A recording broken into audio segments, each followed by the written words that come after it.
시골의사 박경철 씨가 또 멘토링을 하고 있는 것 아니냐라는 또 추정들도 있습니다.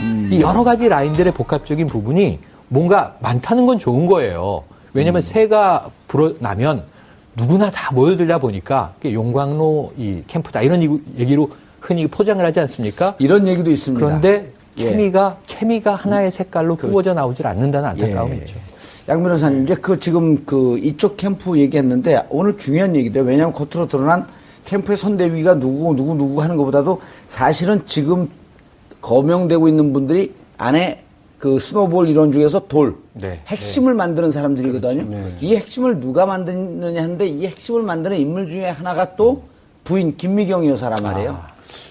굉장히 들어오기 전에 저도 잘 몰랐던 부분인데.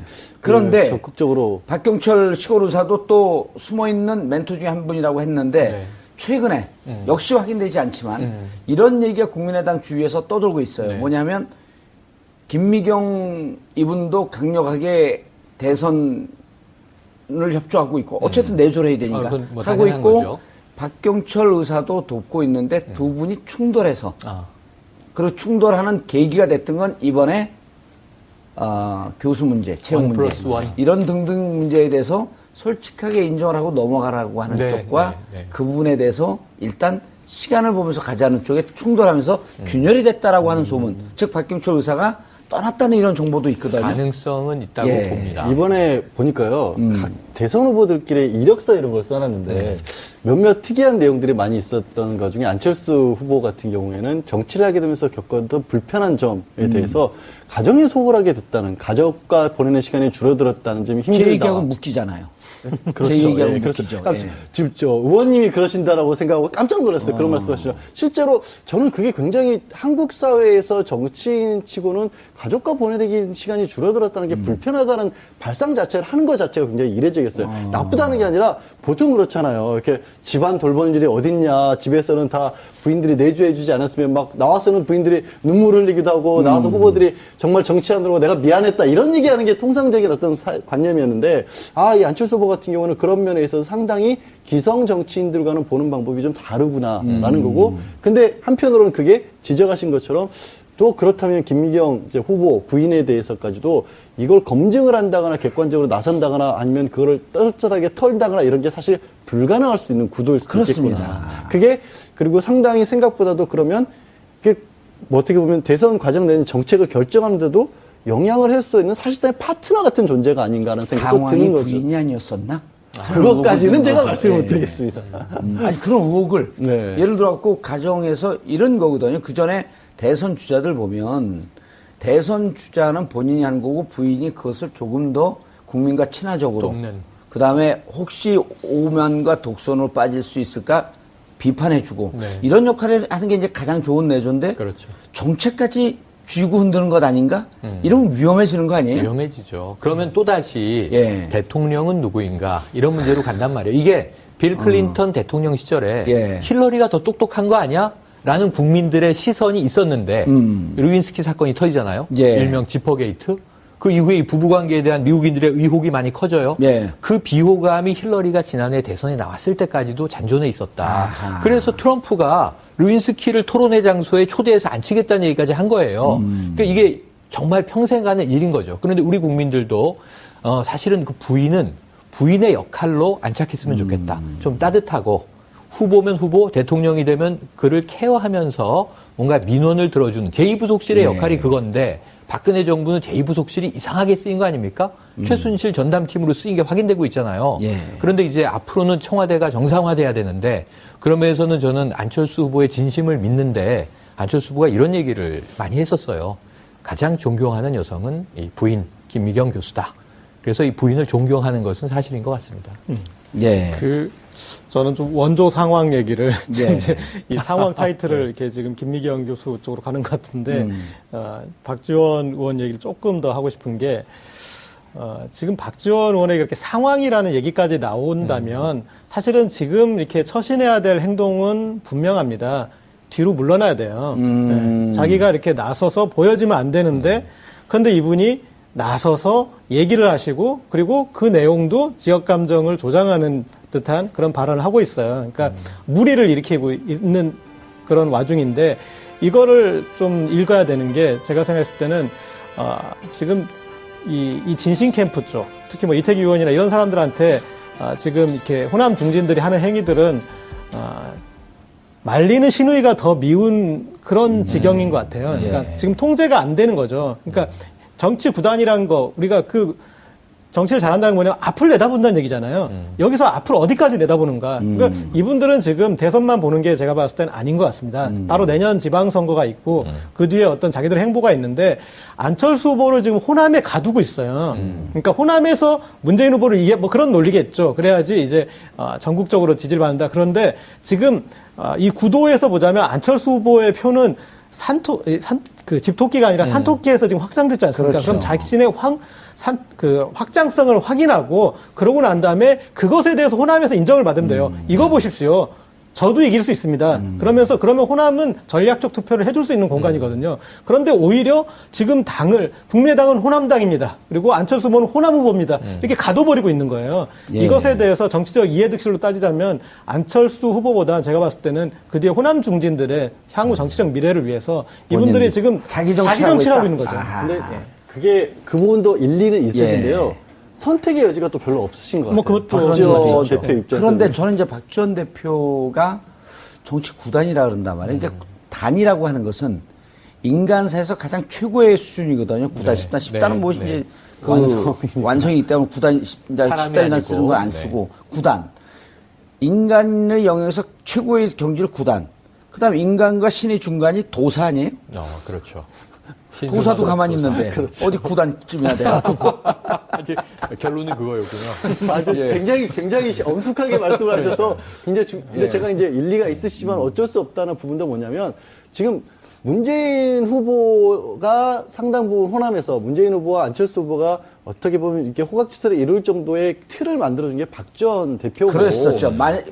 국민의당에 안 들어가려고 하다 마지막에 입당 합류했잖아요. 그게 박지원 대표고 또 실제로 문재인 후보에 대한 어떻게 보면 공격을 했을 때 박지원 대표가 하는 것만큼 잘 먹히는 공격이 없어요. 그랬죠. 같이 오랫동안 있었고 잘 알고 있고 또 박지원 대표가 말씀을 하셔야 호남에 또 상당히 뭐 중장년층들은 귀를 기울여 준단 말이에요.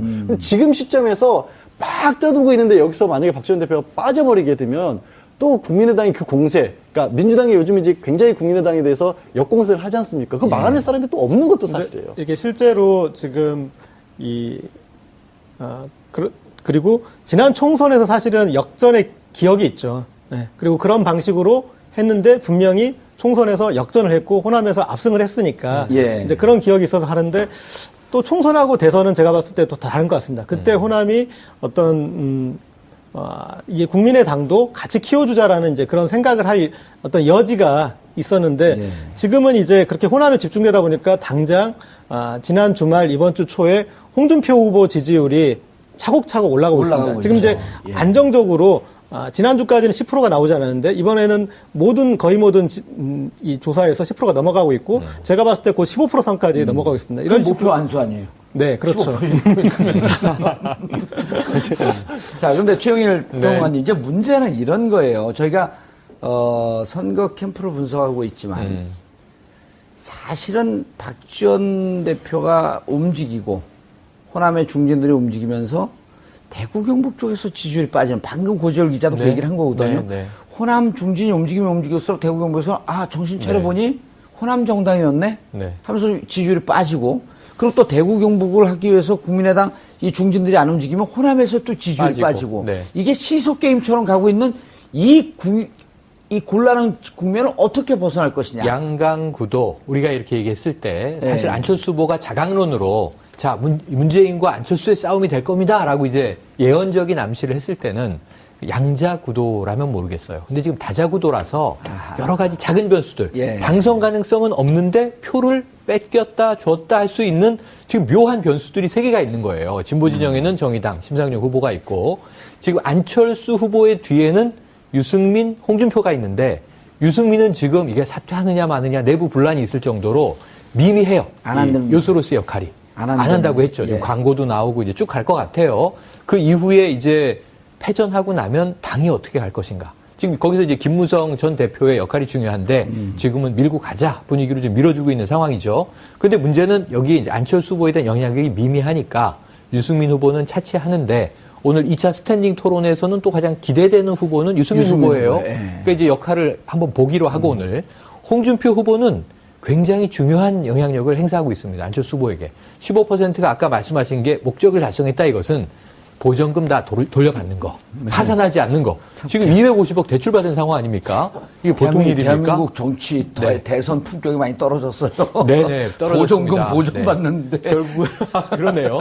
자, 이제 안타깝긴 합니다만 홍준표 후보의 이 10% 15% 게임은 안철수 후보에겐 저는 이렇게 봐요. 지금 이 양강구도에서 문대안은 5% 이내의 결정이 날 가능성이 있다.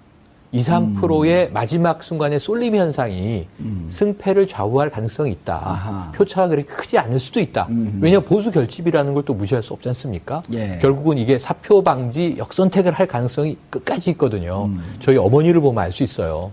지금 그래서 손주들이 좀 원하는 후보 찍어주세요. 이렇게 얘기를 하고 있는데. 어머니께서 여론조사 회사 운영하나요? 아, 그렇지 않습니다. 평범한 가정주부신데 어쨌든 나름의 고집이 있으세요.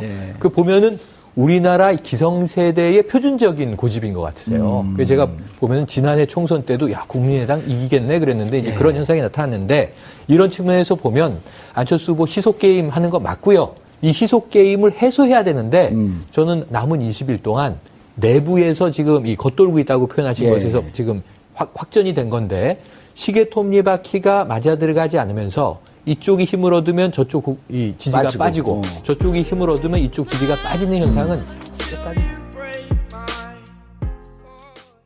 그런데 적극적으로 박경철 시골의사도 또 숨어있는 멘토 중에 한 분이라고 했는데 최근에 역시 확인되지 않지만 이런 얘기가 국민의당 주위에서 떠돌고 있어요. 뭐냐면 김미경 이분도 강력하게 대선을 협조하고 있고 어쨌든 내조해야 되니까 뭐 하고 있고 거죠.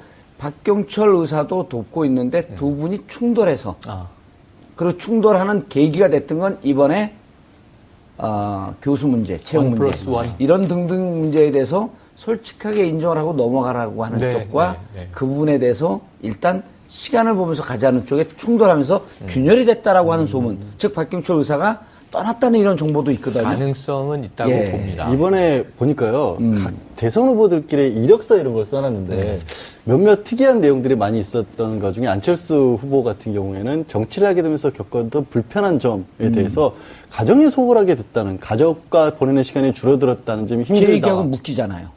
그렇죠. 제 얘기하고 그렇죠. 묶이죠. 지금 의원님이 그러신다라고 생각하고 깜짝 놀랐어요. 그런 말씀하시죠. 실제로 저는 그게 굉장히 한국 사회에서 정치인치고는 가족과 보내는 시간이 줄어들었다는 게 불편하다는 발상 자체를 하는 것 자체가 굉장히 이례적이었어요. 나쁘다는 게 아니라 보통 그렇잖아요. 이렇게 집안 돌보는 일이 어딨냐. 집에서는 다 부인들이 내조해주지 않았으면 막 나와서는 부인들이 눈물 흘리기도 하고 나와서 후보들이 정말 정치하느라고 내가 미안했다 이런 얘기하는 게 통상적인 어떤 관념이었는데 이 안철수 후보 같은 경우는 그런 면에 있어서 상당히 기성 정치인들과는 보는 방법이 좀 다르구나라는 거고 근데 한편으로는 그게 지적하신 것처럼 또 그렇다면 김미경 후보 부인에 대해서까지도 이걸 검증을 한다거나 객관적으로 나선다거나 아니면 그거를 떨떨하게 털다거나 이런 게 사실 불가능할 수도 있는 구도일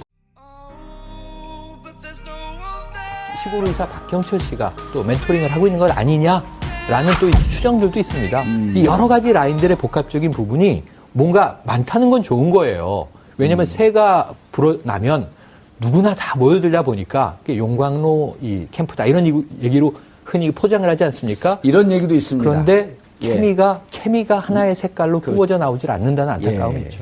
양 변호사님, 이제 지금 이쪽 캠프 얘기했는데 오늘 중요한 얘기인데 왜냐하면 겉으로 드러난 캠프의 선대위가 누구 하는 것보다도 사실은 지금 거명되고 있는 분들이 안에 스노볼 이론 중에서 핵심을 만드는 사람들이거든요. 이 핵심을 누가 만드느냐 하는데 이 핵심을 만드는 인물 중에 하나가 또 부인 김미경 여사란 말이에요. 굉장히 들어오기 전에 저도 잘 몰랐던 부분인데 의혹이 많이 커져요. 그 비호감이 힐러리가 지난해 대선에 나왔을 때까지도 잔존해 있었다. 그래서 트럼프가 루인스키를 토론회 장소에 초대해서 앉히겠다는 얘기까지 한 거예요. 그러니까 이게 정말 평생 간의 일인 거죠. 그런데 우리 국민들도 사실은 그 부인은 부인의 역할로 안착했으면 좋겠다. 좀 따뜻하고 후보면 후보, 대통령이 되면 그를 케어하면서 뭔가 민원을 들어주는 제2부속실의 역할이 그건데 박근혜 정부는 제2부속실이 이상하게 쓰인 거 아닙니까? 최순실 전담팀으로 쓰인 게 확인되고 있잖아요. 그런데 이제 앞으로는 청와대가 정상화돼야 되는데 그러면서는 저는 안철수 후보의 진심을 믿는데 안철수 후보가 이런 얘기를 많이 했었어요. 가장 존경하는 여성은 이 부인 김미경 교수다. 그래서 이 부인을 존경하는 것은 사실인 것 같습니다. 저는 좀 원조 상황 얘기를 이제 이 상황 타이틀을 이렇게 지금 김미경 교수 쪽으로 가는 것 같은 그렇습니다. 그게 그리고 상당히 생각보다도 그러면 그게 뭐 어떻게 보면 대선 과정 내는 정책을 결정하는데도 영향을 할 수 있는 사실상의 파트너 같은 존재가 아닌가라는 생각도 드는 거죠. 부인이 아니었었나? 그것까지는 제가 말씀을 못 드리겠습니다. 아니 그런 의혹을 예를 들어갖고 가정에서 이런 거거든요. 그 전에 대선 주자들 보면 대선 주자는 본인이 한 거고 부인이 그것을 조금 더 국민과 친화적으로 그 다음에 혹시 오만과 독선으로 빠질 수 있을까 비판해주고 이런 역할을 하는 게 이제 가장 좋은 내조인데 정책까지 쥐고 흔드는 것 아닌가? 이러면 위험해지는 거 아니에요? 위험해지죠. 그러면 또다시 대통령은 누구인가 이런 문제로 간단 말이에요. 이게 빌 클린턴 대통령 시절에 힐러리가 더 똑똑한 거 아니야? 라는 국민들의 시선이 있었는데 루인스키 사건이 터지잖아요. 일명 지퍼게이트. 그 이후에 이 부부관계에 대한 미국인들이